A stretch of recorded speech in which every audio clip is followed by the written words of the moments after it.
It's World Environment Day this week, and World Vision is calling for more grassroots initiatives to help communities in the Pacific adapt and mitigate to climate change. With the impacts of climate change strongly felt across the Pacific, Lydia Lewis spoke with World Vision Vanuatu's Helen Corrigan, who's the Tropical Cyclone Duty and Kevin Response Manager. For Vanuatu, it's Environment Day every day. I think people have a very strong connection to their environment, how they live day to day. It's a largely subsistence economy, so people grow their own food, they fish for their own, like protein sources. They use the resources that are around them for house building. So whether that's materials from forests and from trees around about them, palm trees, timber trees, to help with their day-to-day living, their house building. So they're connected in every way to the environment. So yes, it's very much with them day to day. And where do you fit in terms of your role at the moment? You mentioned at the beginning that you're leading helping with the response for Cyclone Kevin and Judy. That was a really powerful event happening, 2 cyclones in 3 days. So give us a bit of an update of the ongoing response and where that's at the moment.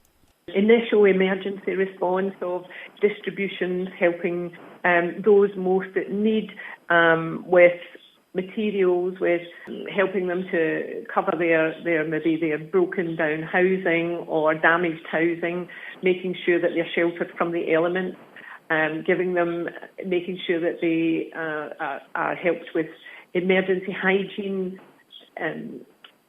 items, immediately after the response. That has largely finished. We're now focusing on supporting people getting their gardens restored. So we're providing seeds and seedlings and tools. People rely on their gardens, like you mentioned before, that, people live from the land and people grow their own crops. And I see also that a recent surveys found that 42% of people don't have enough to eat after the cyclones. Can you tell me a bit more about that? Yeah, so immediately after, your cyclone, people have lost their garden crops. The fruits have all been blown off the trees. So the few weeks afterwards, there are no freshly available fruits and vegetables, and anything that's imported in from overseas is very expensive for many people.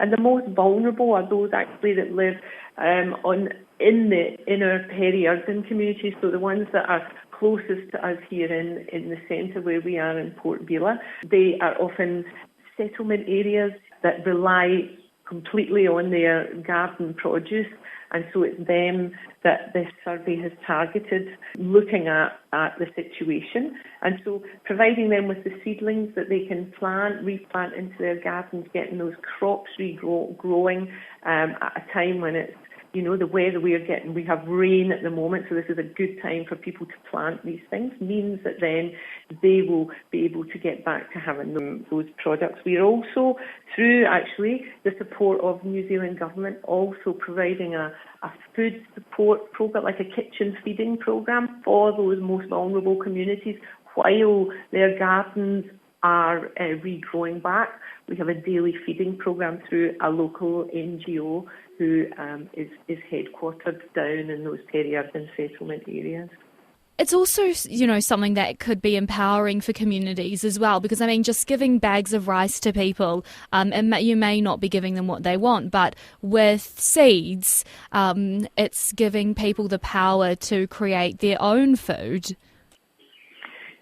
Providing people to, provide their own food and perhaps grow that little bit extra that they can then sell on to make money that maybe pays for school fees or could pay for, that helping to rebuild and fix that, damaged roof or damaged kitchen that they, as a result of the cyclone. So we also kind of intermingled with that kind of distribution of the seeds and the tools are helping some of these communities with savings groups and small business enterprises as well to help with that. World Environment Day, I mean, it can seem a bit of a gimmick, having these days, but this is, the stuff that we're talking about is real life ways that people are impacted, or real life, examples of the way people are impacted by this changing environment. So what's your message to the world, or to people listening who don't have to worry about these impacts, who haven't faced such challenges before? That, for people in places like Vanuatu, and I mean, perhaps you're not as close to the environment as people are here because that is their daily life of survival, that the environment is incredibly important. We're seeing obviously these increased and more extreme weather events as climate is changing, and so the environment is changing with that, and people are having to adapt so that they can maintain their food sources and their food security, and obviously look after their families and their children for futures to come. And so the environment is incredibly important. And having an Environment Day is a great day to remind everyone, that maybe it's not as important for you, but for many people, it's key to how they survive day to day. Absolutely. And I didn't mention one small, what was it? One small bag. Yes. That's it. So One Small Bag are providing, they're a key local partner for us. They get support. They get support through New Zealand government, and we've been able to supplement that with additional money through New Zealand funding that we've been able to get to support those most vulnerable communities around the edges of the urban centre, to help them make sure that their gardens are allowed to regrow, and they are supporting with this daily feeding programme at the moment, making sure that these families are at least getting one healthy meal a day while waiting for their own food to regrow.